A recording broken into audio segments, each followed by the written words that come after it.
기독교는 부활의 종교입니다. 예수님께서 십자가에 못 박혀 죽으시고 사흘 후에 부활하지 않았으면 기독교는 존재하지 않았을 거예요. 그래서 기독교를 부활의 종교다, 그렇게 말하는 건 당연한 것입니다. 따라서 기독교는 무엇보다도 중요한 것은 부활 신학을 성경적으로 올바로 정립하는 문제일 것입니다. 그럼에도 불구하고 2000년 기독교가 제 눈으로 보면은 아예 부활 신학이 없어요. 뭐 한심하게 이럴 데 없죠. 그러니까 그건 기독교가 아닙니다. 예수 믿는 게 아니에요. 왜 부활 신학을 정립하지 못했을까? 그것은 빈 무덤의 신학을 정립하지 못해서 그렇습니다. 빈 무덤의 신학을 정립하지 못하면 그건 절대로 부활 신학이 아닙니다. 그럼 왜 빈 무덤의 신학을 정립하지 못했을까요? 네 복음서가 전부 예수 부활은 빈 무덤으로만 계시를 했습니다. 따라서 예수 부활에 관한 하는 빈 무덤의 신학을 정립하는 문제는 절대로 중요한 거예요. 그럼에도 불구하고 2000년 기독교가 부활 신학이 없는 건 말할 것도 없거니와 아예 빈 무덤의 신학은 정립할 꿈도 꾸지 못하고 있었던 것이 기독교입니다. 왜 그럴까? 그 근본은 성육신하신 신인 메시아가 어떤 분인지를 전혀 몰라서 그래요.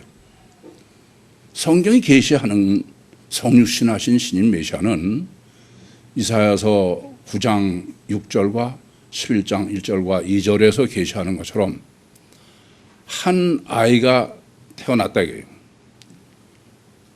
이새 줄기에서 한 싹이 나서 결실한다 이겁니다. 완전한 인간이라는 얘기죠. 그런데 또 이분이 어떤 분이냐? 어깨에 정사를 맸다는 겁니다. 기묘자라는 겁니다. 전능하신 하나님이라는 거예요. 영존하시는 불사조다 이게. 어떻게 그렇게 가능하냐? 여호와의 신이 그에 임해서 그렇다. 이것이 성경이 계시하고 있는 성육신 하신 신인 메시아입니다. 이분은 완전한 인간이면서 동시에 완전한 하나님이시다. 이러한 신인 메시아의 정체성을 성경적으로 완벽하게 정립을 했어야 되는 것인데 전혀 그렇지를 못했기 때문에 부활 신학도 빈 무덤의 신학도 기독교에는 없는 것입니다. 사실 성육신하신 신인 메시아는 단일체가 아니고 이중체다. 그것을 가장 완벽하게 계시한 것이 처녀 잉태입니다. 처녀 안에 하나님이 계시다는 거예요. 그건 단일체일 수 없죠. 처녀는 인간이고 안에 계신 건 하나님이니까. 그럼에도 불구하고 아예 처녀가 하나님이다 이거예요. 이런 어처구니 없는 짓을 하는 바람에 기독교는 오직 성경, 오직 예수, 오직 믿음이라고 하면서도 예수를 전혀 모르는 거예요. 성경이 계시하는 바는 성육신 하신 신인 메시아는 완전한 인간이면서 동시에 완전한 인간이시다. 하나님이시다. 완전한 인간인 증거는 사람에게 잉태돼서 출생하셨고 성정에서 사역을 하시다가 십자가에 죽으신 거예요. 완전한 하나님이죠. 완전한 인간이죠. 하나님은 어떻게 죽어요? 또 완전한 하나님은 마리아의 복중에 잉태된 하나님은 영이 실체다. 그리고 마리아 속에 하나님이 내주에 계신 것이다. 이사야서 7장 14절 말씀처럼 처녀가 잉태하여 아들을 낳으리니 그 이름을 임마누엘에 하리라. 이분은 전지전능하시고 시공을 초월하시고 영존하시는 불사조, 그걸 가장 완벽하게 성경이 계시하는 것이 부활입니다. 이 완전한 인간이라는 얘기는 십자가에 죽으신 예수요, 완전한 하나님이라는 얘기는 부활하신 예수인 것입니다. 이렇게 완전한 하나님이시면서 동시에 완전한 인간이신 예수 그리스도의 부활의 신학은, 그것은 둘을 다 정확하게 정립해야 되는 거예요. 완전한 인간임과 또 완전한 하나님을. 그 중에서 구세주는 인간이 아니라 하나님이에요. 이중체인 신인 메시아 속에 들어계신 주체이신 하나님, 보이지 않지만 그분은 전지전능하시고 시공을 초월하신 불사조인, 영생하시는, 그것은 우리나 피복음자나 불사조라, 부활 예수가 불사조라는 데는 이유가 없어요. 다만 그 부활 신학의 문제가 되는 것은 이중체의 신인 메시아의 부활론이기 때문에 반드시 완전한 인간임을 증거해야 되고, 또 하나는 반드시 완전한 하나님이라는 걸 증거해야 돼요.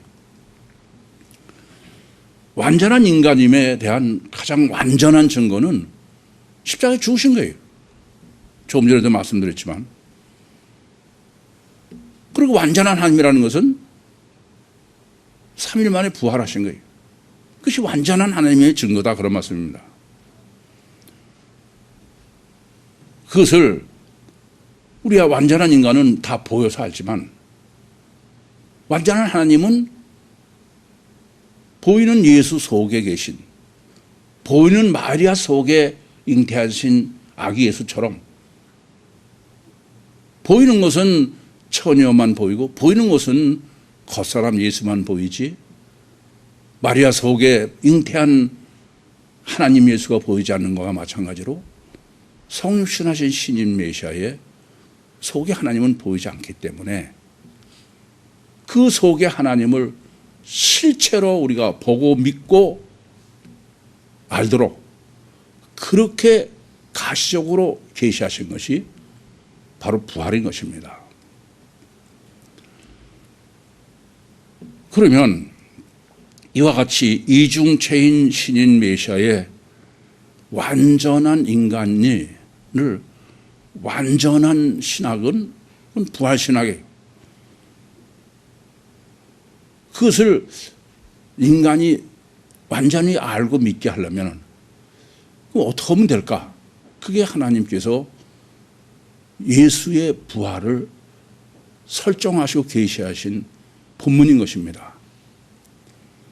난해한 점은 하나님께서 이렇게 속사람인 보이지 않는 하나님을 보이도록 실제로 계시하신 것이 빈 무덤이라는 점이야. 빈 무덤으로 계시하셨다는 점이 난해한 것입니다. 본문은 사실은 난해한 게 아님에도 불구하고 여러분들이 본문을 보시고서 본문이 올바로 보이지 않았다고 그런다면 그건 여전히 여러분들은 피복음적 성경관과 신인 메시아관을 가지고 있다, 그렇게밖에 볼 수 없습니다. 2000년 기독교가 빈 무덤의 신학으로 예수의 부활을 정립하지 못한 것이나 본문이 보이지 않았다고 그러면 여러분이나 조금도 다를 바가 없습니다.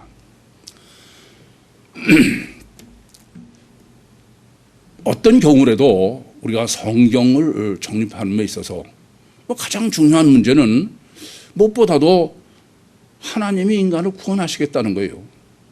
근데 하나님이 인간을 구원하시겠다는 하나님의 약속과 성경의 계시는 전지전능하신 하나님이 직접 인간을 구원하시겠다는 게 아니라 직접 구원은 구원하시는데 성육신하신 신인 메시아가 구원이다.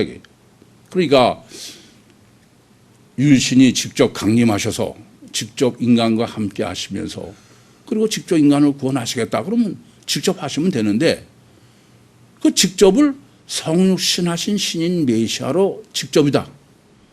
그게 요한복음 3장 16절입니다. 하나님이 세상을 이처럼 사랑하사 독생자를 주셨으니. 왜 그러셨을까? 인간은 보이는 게 실제가 아니면 안 되기 때문에 그래요. 그래서 요한복음 1장 18절 말씀처럼 본래 하나님을 본 사람이 없으되 아버지 품속에 독생하신 예수 그리스도가 나타내신 거예요. 그러니까 성육신하신 이유나 목적이나 부활을 실제로 계시하려 하시는 하나님의 의도나 목적은 여전히 우리 인간은 아담 후손은 보이는 게 아니면 실제가 아니기 때문에 실제로 계시하시는 것이다. 그 점을 항상 잊지 마셔야 되겠습니다. 그것은 바로 보이도록 계시하신 것이 완전 하나님이면서 완전한 인간인 이중체인 신인 메시아다. 따라서 부활 신학을 정립함에 있어서는 완전 인간이 예수 성육신하신 신인 메시아를 우선 완전 인간으로 믿어야 돼요. 어디서 피복음자처럼 육신의 예수를 완전 인간으로 믿는 게 아니라 육신 예수 자체를 하나님으로 믿는 거예요. 이런 것이 참 심각한 문제입니다. 그래서 하나님께서는 성육신하신 이중체인 신인 메시아의 완전한 인간, 왜 완전한 인간이냐? 아니 사람에게 잉태돼서 그래서 출생해가지고 그래서 자라서 그러다가 죽었어. 그건 인간이지. 하나님은 죽을 수 없어요. 사람이 어떻게 죽어요? 그래서 9장 27절 말씀처럼 한 번 죽는 것은 사람에게 정한 것이. 그러니까 예수님이 완전 인간이라는 가장 완전한 증거는 뭐예요? 십자가에 죽으신 거예요. 아시겠습니까?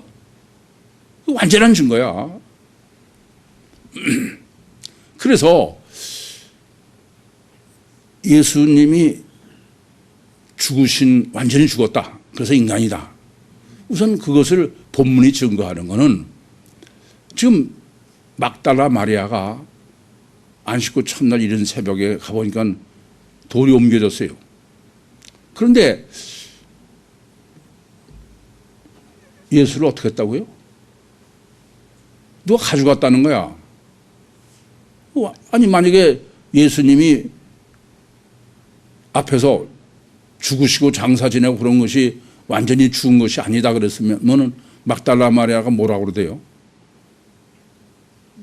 예수가 기절했다가 어디로 가셨나 봐 그래야 되잖아. 그런데 절도소를 얘기하는 거야. 그 말은 완전히 죽었다 이게요. 그러니까 성경이 주님이 완전히 죽은 것에 대한 계시가 완전하다 그런 뜻이죠. 그래서 제자들도 이제 예수가 완전히 죽었으니까 완전히 포기하고 있는 거예요.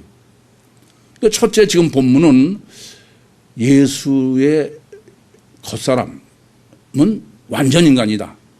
그 가장 완전한 증거는 십자가에 죽은 거예요. 그런데 예수님은 그냥 우리처럼 인간만이 아니야. 완전한 사람이면서 동시에 완전한 하나님이에요. 그래서 가장 완전한 하나님을 계시하고 증거한 게 부활인 거예요. 금요일 날 십자가에 못 박혀 죽으시고 장사하고 그리고 안식일 날 사실은 죽으시자마자 19장 30절처럼 영은 떠나신 거죠. 이게 천국에 계시다가 제3일 일요일 날 현현하신 거예요. 그러니까 하나님이 아니면 뭐 의학적으로 사람이 죽으면 4분 이내엔 못 살아나는 거 아닙니까?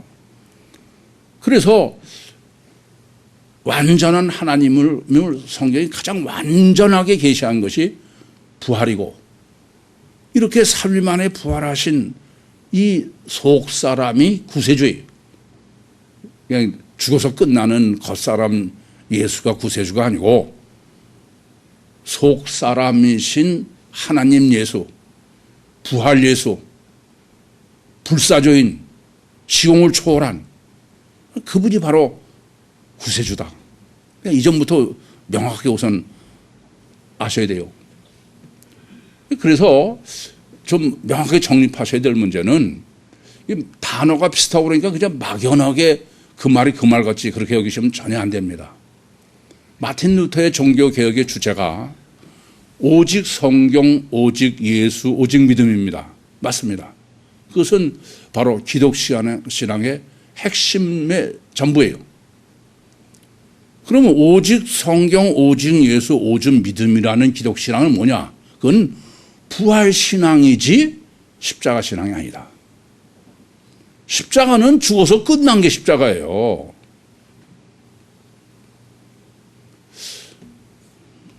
그런데 오늘 본문은 왜 이렇게 꼭 주님께서 부활하셔가지고 그래서 사람들에게 현현하셔야 되느냐. 그 이유를 아주 정확하게 본문이 계시하고 있는 게 9절입니다. 주님이 죽었다가 부활하신다는 것은 이미 성경이 계속 계시했다 이겁니다. 그런데 그걸 다 아무리 성경이 계시를 해도 그건 모른다 이게요. 왜 몰라요? 알아요. 알긴 아는데 그건 관념인지 실제는 아니다 이겁니다. 이 점이 문제인 거예요. 이 아담 후손은 어떠냐? 아무리 뭐 성경을 내가 뭐 깨닫고 그 소용없어요. 그건 실제가 아닙니다. 제가 항상 드린 말씀대로 여러분들을 앞에서 제가 설교할 때 가장 두려운 거예요. 뭐 성경적으로 정확하게 맞게 다 해석하고 정립해 드리면은 그게 여러분이 다 구원을 이룬 게 아니다 그런 말이에요. 그 실제가 아니에요. 관념이지. 그게 문제인 거예요. 말씀만 가지고는 안 되는 게 문제다 이겁니다. 만약에 말씀만 가지고 다면은 제가 여기서 설교할 필요도 없어. 그 점을 고민해야 돼. 그런데 말씀도 어렵고 워낙 또 말씀만 전부 틀리게 하니까 그냥 말씀 삼아오다가 말씀만 맞다 그러면 그거에 동의하면 마치 내가 실제로 된 거로 착각하는 겁니다. 참 무서운 문제예요. 그래서 지금 하나님께서는 실제적 믿음을 위해서 그래서 보이도록 부활을 계시하신다. 그게 지금 본문의 의도인 것입니다. 그래서 부활은 실제로는 이중체인 신인 메시아 안에 영이 실제로 내주에 계신 거예요. 안 보이니까 그거는. 그러니까 믿는 거는 어디서 겉에 보이는 육신의 예수 하나님이다. 그런 미친 짓을 하는 겁니다. 그래서 부활이란 다르게 말씀드리면 보이지 않는 예수님 속에 들으신 하나님이 끄집어내서 야, 이 하나님 예수가 구세주야. 그게 부활이에요. 그래서 먼저 어떻게 해야 되느냐. 이중체인 신인 메시아이기 때문에 인간 예수를 죽는 거를 이 겉사람은 인간이고 이건 하나님이 아니다. 그걸 아예 공개를 하는 거야. 가시적 결과만이 기준인 사람들에게 보이도록 공개를 하는 겁니다. 그러니까 요한복음 19장 23절부터 27절에 십자가에 못 박은 거예요. 옷을 나누고 그런 얘기가 그건 겉사람은 인간이다. 그건. 또 28절부터 30절은 운명하시는 거예요. 그걸 떨구신 다음에 영이 떠난 거예요. 겉사람은 인간이다 이게. 그것도 모자라서 31절부터 37절은 옆구리를 창으로 찔러서 피와 물을 다 쏟게. 겉사람은 인간이고 완전히 죽는 거죠. 그래서 38절에서 42절에는 장사 지낸 거예요.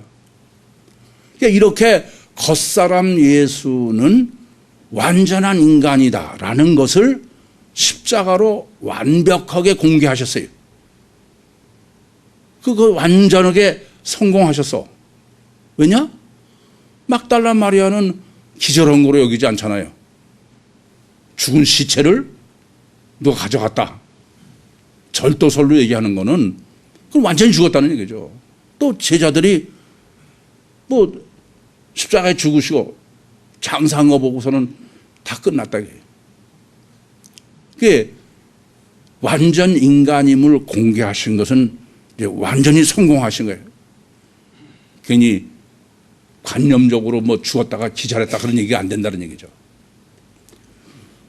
이번에는 완전한 하나님을 공개해야 되니까 부활을 공개해야 되는 거예요. 그러니까 가셔 결과만이 기준일 수밖에 없는 아담 후손에게 예수 부활한 예수가 실제다. 그거를 공개하는 가장 최선의 방법은 뭘까요? 그건 이렇게 하면 돼. 하나님이 또 전능하시니까 엘로힘 쪽 설정으로 예수 제자들, 여자들, 가족 다 모아놔. 또 무슨 뭐 로마 사람, 유대인들 다 모아놓고 그러고선 공개하시는 거야. 천사가 보는 데서 내려와 가지고 여러 사람 보는 데서 돌문을 옮겨. 그리고 부활하신 예수님이 무덤에서 더벅더벅 걸어 나오셔. 완벽하잖아요. 안 그래요? 그러면은 예수 부활은 믿지 말아도 믿는 거지. 아니 요한복음 11장 39절에서 44절에 보시면은 나사로가 죽었어요. 근데 예수님께서 나사로를 다시 살리시는데 지금 예수님 빈 무덤하고 똑같은 절차를 밟는 거야. 살리신 전에 돌을 치워라 이거예요. 천사 대신 다른 사람이 친 거죠. 그 다음에 예수님께서 걸어 나와라. 그랬더니 나사로가 걸어 나왔잖아요. 그래. 나사로가 이렇게 무덤에서 걸어 나온 다음에 야, 저 나사로는 죽은 거 도로 산 거 아니야. 저 헛개비야. 그런 사람 있습니까? 다들 믿었대. 그러면 하나님도 예수 부활을 계시하시는 거는 이런 완벽한 천지전능하신데 모든 사람 다 많고 보는 앞에서 천사들이 돌문을 옮기고 그리고 예수님 떠벅떠벅 걸어 나오고 그러면 예수 부활 완전하잖아. 죽은 거 완전하니까 이제 부활도 완전하잖아요. 근데 문제는 어디 있느냐? 이 지금 부활을 계시하신 전지전능하시고 절대선 절대의시고 알파요 오메가시고 최선으로만 하시지 차선으로는 하시지 않는 하나님. 근데 그 부활 공개를 지금 제가 말씀드린 것처럼 가장 완벽하게 보이는 이 방법을 선택 안 하시는 거예요. 공개는 빈 무덤만 하신 거예요. 여기에 심각한 문제가 있는 겁니다. 과정은 하나도 공개한 게 없어.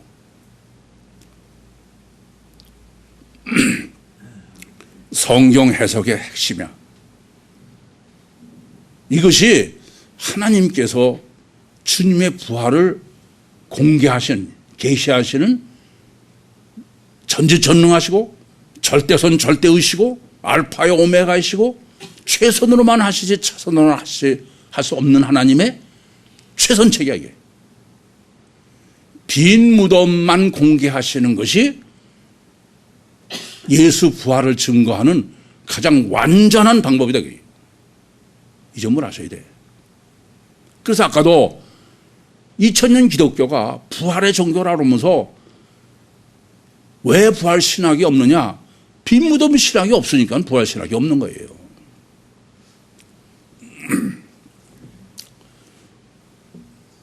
빈 무덤을 공개했다라는 건 어떤 의미가 됩니까? 그것은 부활의 결과만 지금 계시하신 거야. 그러니까 뭐 마태복음은 천사들이 와서 뭐 돌을 옮기고선 구에 앉았다고 그랬지만 옮긴 건 아무도 본 사람이 없어요. 옮긴 다음에 상태에서 그 위에 천사들이 앉아 있는 거야. 그리고 뭐 주님이 거기서 걸어 나오시고 그런 건 아무 공개한 적 전혀 없어. 무슨 말씀이냐 하면은 빈 무덤의 공개라는 의미는 주님의 부활의 과정은 전혀 공개를 안 한 거예요. 뭐만 공개하느냐? 결과적으로 빈 무덤 된 것만 공개하셨다 거예요. 그게 문제인 거예요. 전혀 부활의 과정을 공개 안 하셨다 겁니다. 그러니까 여러분들이 적어도 본문뿐 아니라 예수를 그 부활을 기록한 마태복음 뭐 28장 1절 이하, 마가복음 16장 1절 이하, 누가복음 24장 1절 이하를 보시면서 왜 하나님께서는 조금 전에 말씀드린 것처럼 완벽하게 모든 사람이 예수님 본 앞에서 다 돌문을 옮기고 그 다음에 걸어 나오시고 이럴 수 있어. 하나님은 전능하신데 왜 못해요? 근데 그렇지 않고 왜 네 복음사가 전부 결과인 빈 무덤만 계시하냐 이게요. 이것을 고민하시지 않으면은 부활 신학의 정립은 전혀 불가능한 거예요. 이렇게 빈 무덤만 공개하셨기 때문에 어떤 문제가 생기느냐? 기절설이라고 해요. 기절설이. 그러니까 예수님 기절했다가 그노시스가 그런 거죠. 기절하셨다가 돌문을 열고 나오셨다. 그렇게 해석해도 할 말이 없잖아요. 누가 무슨 예수 나온 걸 봤어. 무슨 돌문을 옮기는 걸 봤어. 결과적으로는 부활하신 예수님은 나중에 다 현현하셨으니까. 그래서 기절설이 가능한 거예요. 또 절도설이 가능한 거야. 예수 실체를 훔쳐갔다 이거예요. 그러니까 다른 사람들이 와서 돌문을 열고선 그러고선 안에 예수 실체를 가져갔다 이겁니다. 그게 절도설이죠. 아시는 대로 마태복음 27장 62절에서 66절에 그러지 않아도 주님께서 사흘에 부활하겠다고 그러니까 마귀는 그걸 기억하고 있다가 그래서 파수꾼을 세우지 않았습니까? 그래서 막달라 마리아가 막달라 마리아도 안 씻고 첫날 이른 새벽에 가서 이미 돌문이 옮겨져 있고 예수 시체는 없는 거예요. 그러니까는 절도설로 이해하는 거죠. 그렇지 않습니까?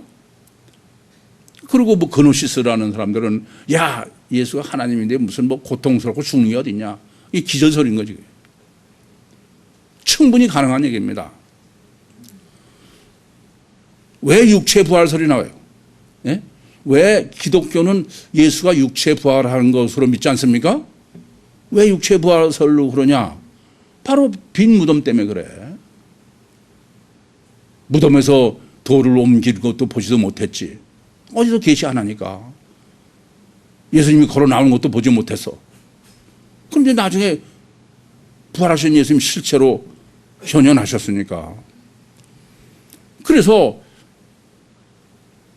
나사로가 죽었다가 살아서 무덤에서 걸어 나온 것처럼 그래서 예수님이 무덤 문이 뭐 천사가 열어줬던 어떻게 됐든 예수님이 부활하셔가지고 걸어 나왔다.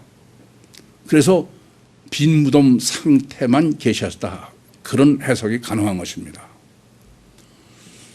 그러면 이와 같이 그 빈 무덤의 계시의 신학을 육체 부활로 해석하면 그 어떤 문제가 생기느냐? 그것부터 좀 정리를 해야 되겠습니다. 그 말은 부활하신 예수님은 돌문을 열어야만 나오신다는 얘기예요. 그렇죠? 그래 안 그래요? 육체 부활의 해석은 그러면은 부활하신 예수님의 몸은 시간과 공간의 제약을 받는 몸이다는 얘기예요. 그렇습니까? 안 그렇습니까? 그러면서 또 어떻게 해석합니까? 부활하신 예수님은 불사조라는 거야. 이제는 죽었다가 다시 살았으니까 이제 다시는 죽을 수 없들 불사조로 시공을 초월한 존재다. 그런 얘기가 되는 것입니다. 그러면 이러한 단일체의 부활로는 모순되는 두 가지가 양립해야 돼. 어떤 점이 해야 되냐면은 시간과 공간의 제약을 받는 부활하신 예수님의 몸. 그러면서 그 몸은 또 시간과 공간을 초월해서 불사조인 부활하신 몸. 그 둘이 양립해야만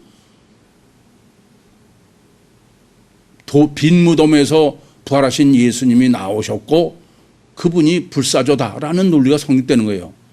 그건 모순이 돼서 말이 안 되는 거죠. 그게 성립되려면 뭐만 성립해요? 육신이 있을 때만 성립하는 거야. 육신으로 있을 때만. 그거는 육신은 겉사람은 시간과 공간을 제한을 받으니까 그 사람이 만약에 육신이라 그러면 그런 육신이라면 문이 열려야만 무덤 문이 열려버려 나오는 거죠. 근데 그 속에 시공을 초월한 하나님이 있어야 돼. 그래 안 그래요?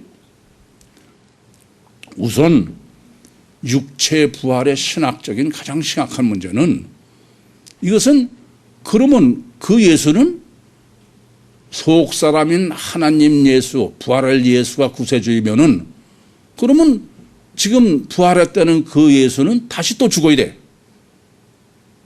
안 그래? 그래요? 다시 또 죽어야 되는 거야. 그래서 히브리서 6장 4절부터 6절에 한 번 비침을 얻고 선한 말씀 하늘의 은사를 맛보고 타락한 자들은 다시 회개할 수 없다. 영원히 구원이 불가능하다. 왜냐? 예수를 다시 십자가에 못 박아야 된다. 그 누구를 가리키는 거예요? 육체 부활론자야. 아시겠습니까? 육체 부활론자는 부활하신 속 하나님, 시공을 초월한 하나님이 메시아이기 위해서는 다시 예수를 죽여야 돼. 그건 이중체만 가능한 거니까. 무슨 말씀이 이해되십니까? 이해돼요? 아니, 육체 부활의 신학이 히브리서 6장 4절부터 6절에 우리가 아는 스칸달리죠. 그 사람들은 영원히 구원받을 수 없다. 그게 육체 부활의 피복음이라는 것을 지금 제가 정립해 드리는 게 명확하게 이해가 되십니까? 아주 이건 심각한 문제입니다. 그래서 본문은 예수님은 절대로 육체 부활이 아니다. 단일체인 육체 부활한, 죽었다가 도로 부활한, 그게 부활 예수가 아니다. 겁니다. 그걸 정립해 준 게 본문이에요. 그런데 여러분이 본문에 보시면은 이 본문은 좀 납득이 안 되는 게 너무 많아. 아니, 요한복음 21장 25절에 보면은 예수님이 행하신 표적도 다 기록할 수 없다는 거야. 그걸 일일이 다 기록하려면은 그 책은 이 세상도 감당할 수 없을 정도래요. 그러니까 성경은 쓸데없는 거는 다 빼버려. 늘 말씀드리지만은 아니, 아브라함 링컨의 전기만 하더라도 보통 두꺼운 책이 아니야. 그런데 요한복음으로 하면은 예수님의 전기가 겨우 21장밖에 안 돼. 그러니까 뭐 웬만한 건 다 뺀 거죠. 그런데 지금 본문 보시면은 우선 1절과 2절은 뭐 그렇다 칩시다. 그러니까 막달라 마리아는 예수 부활 신학의 첫 단추니까 지금 1절과 2절은 이해가 돼. 그런데 3절부터 5절은 도저히 납득이 안 되는 거야.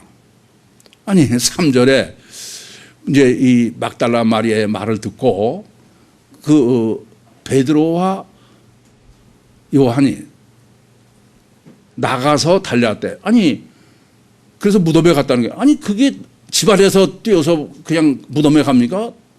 그 뭐 집안에서 뛰면은 맨날 제자리 걸음으로 뛰는 거지. 이런 걸 뭐하러 기록해?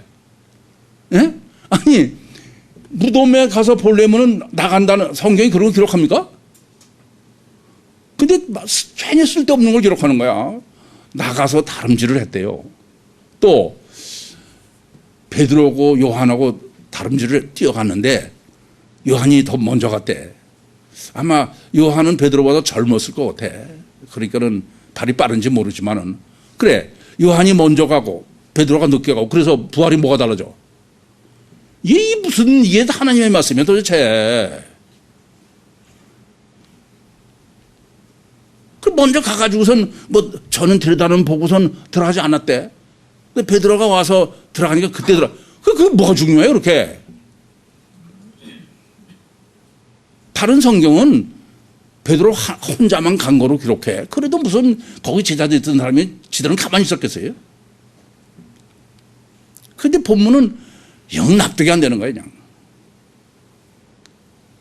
이것도 제가 보면은 초등학교 1학년 일기책 같아. 아침에 밥 먹었습니다 무슨 그런 거 쓰는 거 아니야. 이게 말이 됩니까? 제 생각에는 뭐 요한이 먼저 때갔다니까 베드로보다 젊었으니까 베드로는 숨이 차서 빨리 못 왔나 보다. 거기까지 생각이 돼. 근데 왜 가서 들여다보고만 들어가질 않았을까? 베드로와 달리 요한은 새 가슴이라 그 19절에도 유대인들이 들어서 문을 걸어 잠갔잖아요. 그러니까는 무덤 안이 껌껌하니까 무서워서 못 들어가보고 그런 거 아닌가? 또는 그래도 수제자니는 베드로가 올 때까지 기다려야지 내가 먼저 들어가면 되겠나? 겸손해서 그랬나? 그럴까요? 이건 엘로힘의 설정이에요. 아시겠습니까? 엄청난 강조법이야. 여쭤볼게요. 뭘 강조하려고 그럴까요? 뭘 강조하려고 이런 쓸데없는 소리를 지금 들어놓을까요? 여러분들이 눈에 안 띌까 봐 하나님은. 세마포야 세마포.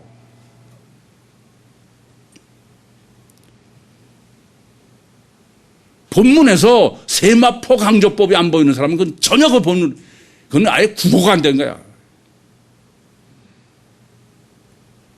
그래서 5절도 세마포, 6절도 세마포, 7절도 세마포. 세마포를 봤나 못 봤냐예요. 1절과 2절에 아니 막달라 마리아가 아니 돌이 옮긴 건 가지고 어떻게 예수님을 누가 가져가는지 어떻게 알아? 다 들여다봤죠.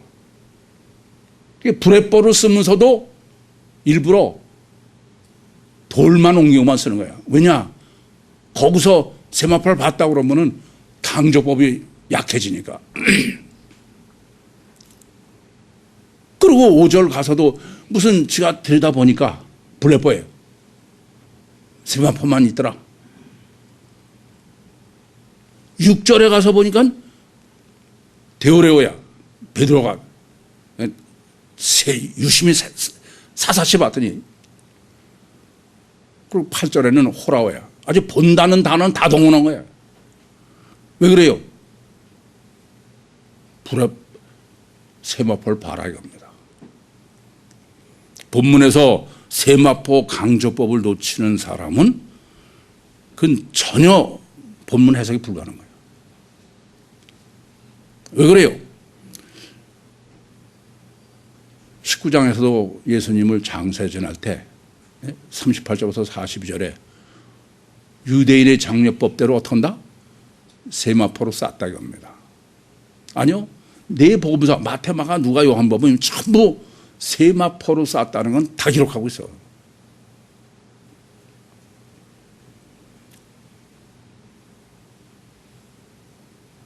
나사로도 여러분 이 지금 예수의 부활의 서론이나 마찬가지인 게 나사로 회생 아닙니까? 예수님께서 무덤에 돌을 옮겨라. 그리고 나사로야 이렇게 걸어 나와라. 그때 나사로가 어떻게 나와요? 세마포로 딱 말고 나와. 여러분이 코의를 하시면서 본문은 세마포를 놓칠까 봐 말도 안 되는 소리를 다 늘어놨다. 이게 안 보이면 아직도 벌었어.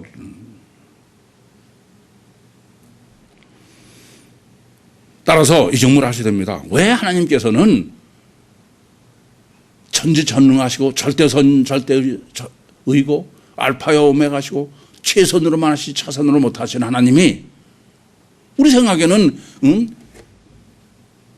다 사람 모아놓고 본 앞에서 천사가 등장해가지고 돌문 열고 예수님이 똑똑 걸어 나오시고 그게 완전한 부활의 계시 같은데 그렇지 않은 거예요. 빈 무덤으로 계신 거예요. 빈 무덤으로만 계시하신다 그런 말이에요. 보이도록. 근데 거기 하나 더 있는 거예요. 뭐요? 세마포야, 세마포. 왜 이렇게 세마포를 강조하느냐? 만약에 기절설을 해봐. 기절. 예수님이 기절했다게. 그랬다가 나오셨다. 그러면은 그 무덤 안에 세마포가 남아있을까요? 남아있지 않을까요? 아니, 기절해서 나오시는데 뭐 거기서 뭐 다 뚫뚫 풀고 뭐 이러고선 거기다 놓고 나와? 뻘거벗고?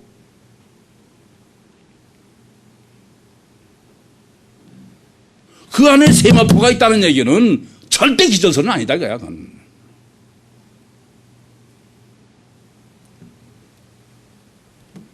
안 그렇습니까? 절도설? 아니, 예수님 시체 훔쳐러 와가지고선 예수 훔치는데, 야, 예수님 뭐 세마포 다 뚫뚫 말고 풀어서 거기다 놓고 그러고 시체를 가져갑니까?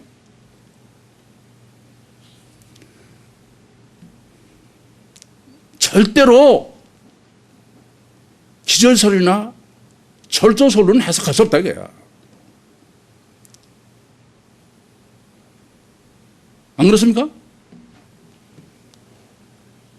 그래서 마태마가 누가복음은 전부 장사 지낼 때 세마포로 쌌다고 다 기록하면서 요한복음만 빈 무덤의 세마포 신학으로 예수 부활 신학을 완결짓는 거야. 놀라운 구성이. 예수가 육체 부활했다. 육체가 부활했다 그래요. 피복음자처럼. 그럼 육체가 부활했으면 그래서 무덤을 열어줘야 부활하신 예수님이 나온다면 그러면 아니 부활해서 나오실 때 다 세마포는 풀어서 거기다 놔두고 그러고 나체로 알몸으로 그러고 나오셔요? 또 말씀드리지만 요한복음 11장 39절에서 44절에 보시면은 나사로야 나오라 그러니까 어떻게 나와요? 다 세마포 딸돌들 말고 나와. 그래서 예수님께서 풀어 놓아 다니게 하라고 하잖아. 지금 세마포만 남겨놨다고 남아있다는 얘기는 그건 절대로 육체 부활할 수 없다. 육체 부활을 해석은 불가능하다 겁니다. 빈 무덤이니까 뭐 육체 부활했다? 그건 미친 소리야. 그건 마귀지. 그건 아니에요. 그게 2000년 기독교야. 정말 어처구니가 없어요. 부활절? 부활절 찬송? 우리 오늘 150장과 155장 그렇지만 그건 부활절 찬송도 아니야. 부를 게 없어서 부른 거야. 그건 미친 찬송이에요, 그것도.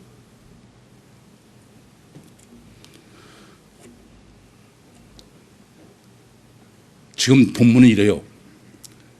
빈 무덤에 세마포만 지금 거기 남아 있는데 흔적은 아무것도 없어. 빈 무덤 속에 뭐만 있어요? 세마포만 남겨놓으신 거예요. 그런데 머리를 쌓았던 수건이 따로 있고 또 몸을 쌓았던 세마포가 따로 있는데 어떻게 있다고? 개켜 있다 이거예요. 아니 풀어놓고 갔으면은 막 풀어봐요.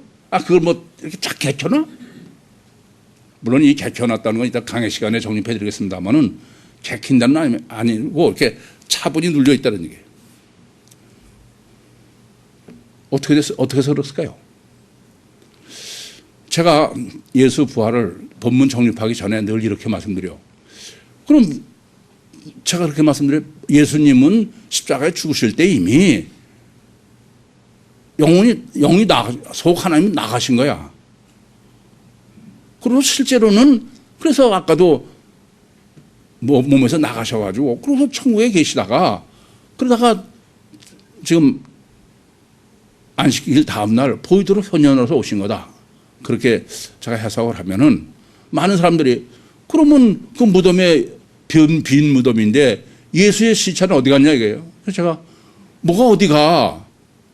전무한 상태에서 천지를 창조하신 하나님이 그냥 없애신 거지. 계시록 20장 11절 말씀처럼 땅과 하늘이 간 것 온 것처럼 그냥 없애신 거야. 그것은 그 엘리야 휴고 때도 제가 말씀드린 겁니다.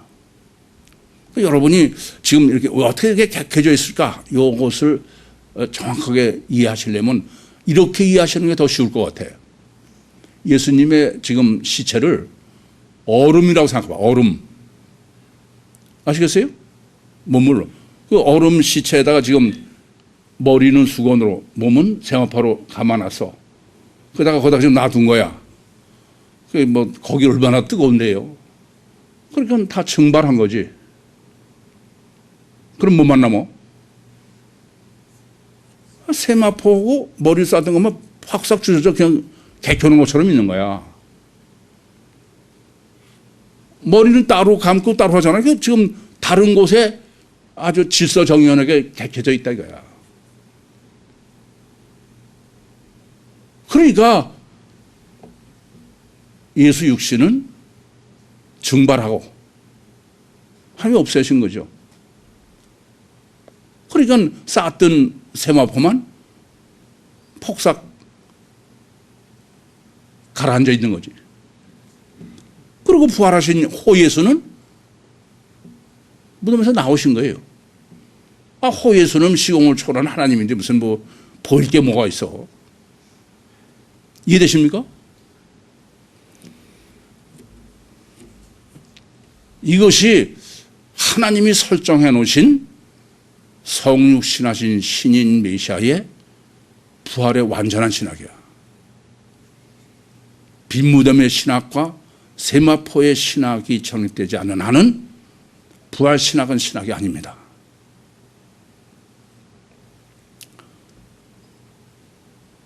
성육신하신 신인 메시아는 단일체가 아니에요. 그래서 성신하신 신인 메시아가 완전한 인간이면서 완전한 하나님이다. 이것을 가장 완전하게 계시한 게 뭐냐? 처녀잉태예요. 이미 여러분에게 말씀드렸지만 처녀잉태는 무슨 말이에요? 그건 하나님의 역사하시기 전에 처녀가 어떻게 잉태를 해? 그러니까 처녀잉태는 마리아는 인간이고 그 속에 잉태된 하나님이 계신 거야. 그러니까 성육신하신 신인 메시아의 가장 완전한 계시는 처녀가 잉태의 아들 낳으리니 그 이름을 임마누엘이라 하리라. 그래서 제가 늘 저런번에도 말씀드렸죠. 여러분, 예수 믿는다는 얘기는 처녀 잉태를 믿는 얘기야. 처녀 잉태를 믿는다는 얘기는 그건 영의 실체를 믿는다는 얘기요. 영의 실체가 아니면은 처녀가 어떻게 성령의 역사로서 잉태를 해? 임마누엘이 실제라는 거요? 그건 이중체의 실제예요. 그래서 이중체, 신인 메시아 이중체의 가장 완전한 성경적 계시는 처녀 잉태입니다. 그런데 그렇게 시작한 게 신인 메시아야. 그리고 예수 부활은 끝이에요. 끝. 가장 성육신하신 신인 메시아가 이중체임을 객관적으로 증가한 게 예수 부활이에요. 빈 무덤, 지금까지 정립해드린 세마포 신학입니다. 동의하십니까? 하나 더 정확하게 아셔야 돼요. 잉태 때는 인간은 보였어. 겉사람은. 속 하나님은 안 보여요. 그렇죠? 그래 안 그래요? 아니 마리아가 예수를 하나님을 잉태했어도 속 안 보이, 마리아밖에 안 보였잖아. 부활은 어때요? 육은 안 보이는 거야. 증발해서. 뭐만 보여? 속 호 예수만 보이도록 계시하신 거예요. 잉태와 부활을 둘을 결합해 놓으면 성육신하신 신인 메시아는 완전한 이중체예요. 영이 실체예요. 임마누엘이 실체예요.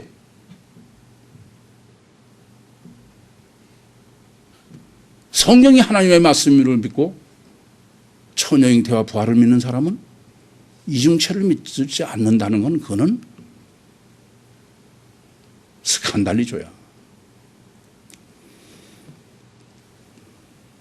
그래서 하나님은 이중체인 신인 메시아의 겉사람은 완전한 인간이다. 그걸 계시하신 게 십자가에서 죽으시는 거예요.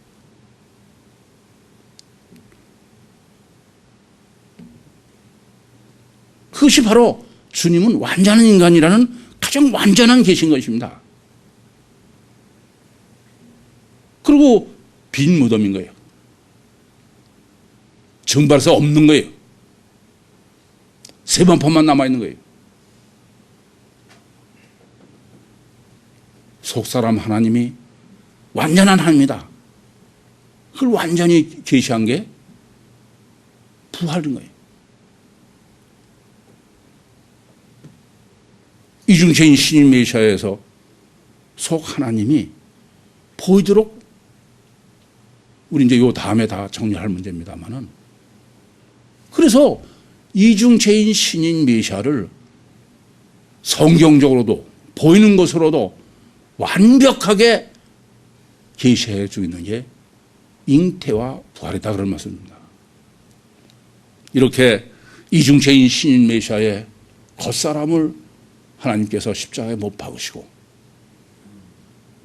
속사람이신 하나님이 탈출하셔서 승천해서 저 영원한 천국에서 계시다가 오순절날 마가의 다락방에 다시 강림하셔서 성육신하신 신인 메시아의 구원의 완성인 보혜사 성령으로 우리 각 사람 심령에 임마누엘 하심으로 해서 우리를 하나님의 자녀로, 예수님의 형제로, 인간이면서 하나님으로 세상에 감당할 수 없는 능력으로 주님처럼 육시한 세상을 승리하게 하시고 주님과 함께 천국의 영광을 누리게 하시는 하나님의 완전한 창세 전부터의 설정과 섭리와 역사가 이제 종말 때 마지막에 한 사람 한 사람을 정말 핀세트로 선택하시되 선택받으신 99 여러분 모두에게 이 축복이 함께 해 주셔서 종말의 승리자일 뿐 아니라 천국의 영광을 함께 다 누리는 우리 모두가 되기를 간절히 소원합니다. 기도하시겠습니다. 살아계신 아버지 하나님, 정말 감사합니다. 저희들을 사랑하시되 끝까지 사랑해 주셔서 여기까지 역사하시고 인도하셨사오니 감사합니다. 하오나 아직도 완악하고 연약함을 아시는 주님, 지금까지 베푸셨던 그 놀라우신 은혜와 역사를 더하사 끝내 주님의 소원대로 육신과 세상을 승리하고 천국의 영광을 누리는 구유 모든 식구들이 되도록 축복하시고 역사해 주시옵소서. 예수님의 이름으로 기도하옵나이다. 아멘.